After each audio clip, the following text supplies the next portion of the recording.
Welcome students, welcome to Manabadi videos. AP SET మాస్టర్కి as well as response sheet release చేయడం జరిగింది.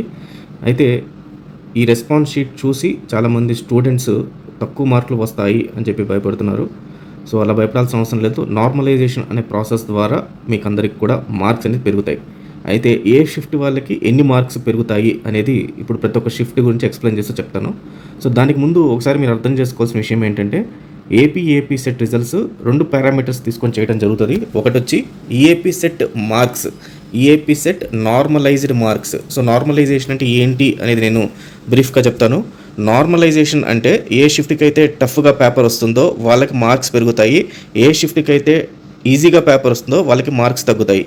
అప్పుడు వీళ్ళిద్దరి మార్క్స్ ఈక్వల్ అవుతుంది. సో ఆ షిఫ్ట్స్ ఏంటి అనేది ఈ వీడియోలో మళ్ళీ లాస్ట్లో చెప్తాను. ఆ షిఫ్ట్స్కి వేటికి పెరుగుతాయి అనేది. అయితే ఇది నార్మలైజ్డ్ మార్క్స్లో 75% వెయిటేజ్ తీసుకుంటారు. దాంతోపాటు ఇంటర్మీడియట్ మార్క్స్లో 25% వెయిటేజ్ తీసుకుంటారు. ఈ రెండింటిని కలిపి ఒక పర్సంటేజ్ అనేది మీకు క్రియేట్ చేసి ఈ పర్సంటేజ్ ద్వారా ర్యాంకింగ్ అనేది ఇవ్వటం జరుగుతుంది, మీకు రిజల్ట్ అనేది ఇవ్వటం జరుగుతుంది.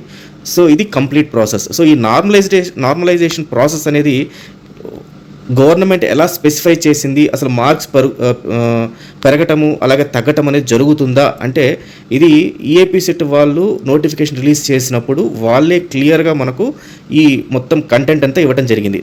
దీని ప్రకారం వాళ్ళు ఏం చేశారంటే average and standard deviation of sample data normalization చేసిన తర్వాత ఏ రకంగా అవుతుంది అని చెప్పి చెప్పడం జరిగింది.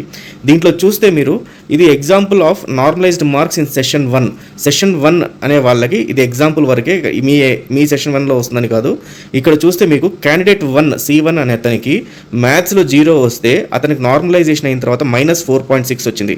ఎందుకంటే ఇది ఈజీ షిఫ్ట్ కాబట్టి 0 ఉన్న అతనికి మళ్ళీ -4.6 వచ్చింది.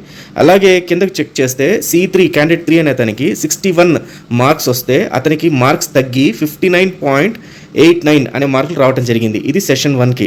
అలాగే మీరు సెషన్ 2 చెక్ చేస్తే క్యాండిడేట్ 2కి 14 మార్క్స్ వస్తే నార్మలైజేషన్ తర్వాత అతనికి మార్క్స్ తగ్గి 9.932 వచ్చింది. ఎందుకంటే ఇది కూడా ఈజీ షిఫ్ట్ కాబట్టి. అలాగే మీరు షిఫ్ట్ 3 చెక్ చేస్తే ఇక్కడ క్యాండిడేట్ 2కి 10 మార్క్స్ వస్తే నార్మలైజేషన్ తర్వాత 12.81 మార్క్స్ వచ్చాయి. అలాగే 50 మార్క్స్ వస్తే నార్మలైజేషన్ తర్వాత 53.52 మార్క్స్ వచ్చాయి. ఇది మ్యాథ్స్ వరకే. ఆ రకంగా టోటల్ ప్రతి ఫిజిక్స్కి కెమిస్ట్రీకి. సో ఇది సెషన్ 3. అలాగే సెషన్ 4 కూడా మీకు టఫ్ వచ్చింది ఈ సెషన్ 4. దీంట్లో క్యాండిడేట్కి చూస్తే క్యాండిడేట్ 2కి 19 మార్క్స్ మ్యాథ్స్లో వస్తే అతనికి నార్మలైజేషన్ తర్వాత 21.75 పెరిగింది. సో ఇది మనకు ఎంసెట్ వాళ్ళు అఫీషియల్గా వాళ్ళ నోటిఫికేషన్లో నార్మలైజేషన్ అనే ప్రాసెస్ ఎలా జరుగుతుంది అని ఎక్స్ప్లెయిన్ చేస్తూ పెట్టారు. సో చాలామంది స్టూడెంట్స్ కన్ఫ్యూజ్ అయ్యి అసలు మాకు మార్క్స్ పెరగట్లేవు, తర్వాత తగ్గుతాయి, అసలు ఇంటర్మీడియట్ మార్క్స్ యాడ్ చేయరు అని చెప్పి చాలామంది కామెంట్స్ పెడుతున్నారు. సో దానికి ఎక్స్ప్లెయిన్ చేస్తూ వాళ్ళందరూ కామెంట్స్ అన్నిటికీ ఇది ఆన్సర్ అనమాట. సో ఈ రకంగా నార్మలైజేషన్ పెరుగుతుంది. అయితే ఇప్పుడు ఈ నార్మలైజేషన్లో ఏ షిఫ్ట్స్ వాళ్ళకి మార్క్స్ పెరుగుతాయో చూద్దాం. సో ఇది మేము పోల్ కండక్ట్ చేయడం జరిగింది. ఇది టోటల్గా అన్ని షిఫ్ట్స్ వాళ్ళకి మొత్తం ఆల్మోస్ట్ ఒక 10,000 మెంబర్స్ పైన ఈ పోల్లో పార్టిసిపేట్ చేయడం జరిగింది. అయితే ఈ పోల్ ఎక్స్ప్లెయిన్ చేసే ముందర నేను డిస్క్రిప్షన్లో ఇంకొక పోల్ కండక్ట్ చేస్తూ ఒక ఫామ్ ఒకటి ఉంది, ఆ ఫామ్ ఫిలప్ చేయండి. ఆ ఫామ్ ఫిలప్ చేస్తే మీకు దాంట్లో క్లియర్గా ఎన్ని మార్క్స్ మీకు వస్తాయి అని చెప్పేసి అక్కడ అడగటం జరిగింది ఆ ఫామ్లో. దీని ద్వారా మనకి ఏ షిఫ్ట్కి ఎన్ని మార్కులు పెరుగుతాయో కూడా మనం చెప్పొచ్చు అనమాట. ఇప్పుడు నేను చెప్పేది మాత్రం ఏ షిఫ్ట్కి మార్కులు పెరుగుతాయి, ఏ షిఫ్ట్కి మార్కులు తగ్గుతాయని. కానీ ఎన్ని మార్క్స్ పెరుగుతాయి అనేది మీరు ఈ పోల్లో పోల్లో పార్టిసిపేట్ చేస్తే అప్పుడు మీకు దాని వచ్చిన డేటా ప్రకారం ఎన్ని మార్క్స్ పెరుగుతాయని కూడా మనము అజ్యూమ్ చేసి చెప్పొచ్చు. సో ఫైన్ స్టూడెంట్స్, ఇది టోటల్గా పోల్ అన్ని షిఫ్ట్స్కి అన్ని డేట్స్కి కండక్ట్ చేయడం జరిగింది. ఈ రకంగా చూస్తే టఫ్నెస్ మనకు ఏ షిఫ్ట్లో హైయెస్ట్గా ఉంది అంటే 23rd జరిగిన మార్నింగ్ షిఫ్ట్ ఆఫ్టర్నూన్ షిఫ్ట్ ఏదైతే ఉందో ఇది అన్నిటికన్నా టఫ్గా వచ్చింది. సో 63.5% టఫ్ అని చెప్పేసి మనకు ఓటింగ్ చేయడం జరిగింది. సో దీనికి హయ్యెస్ట్గా అందరికన్నా ఎక్కువగా మార్కులు పెరిగే షిఫ్ట్ ఇది. అదే రకంగా మనకు 26th మార్నింగ్ షిఫ్ట్కి కూడా నెక్స్ట్ దీంట్లో ఉంది, వీళ్ళకి కూడా మార్కులు పెరుగుతాయి.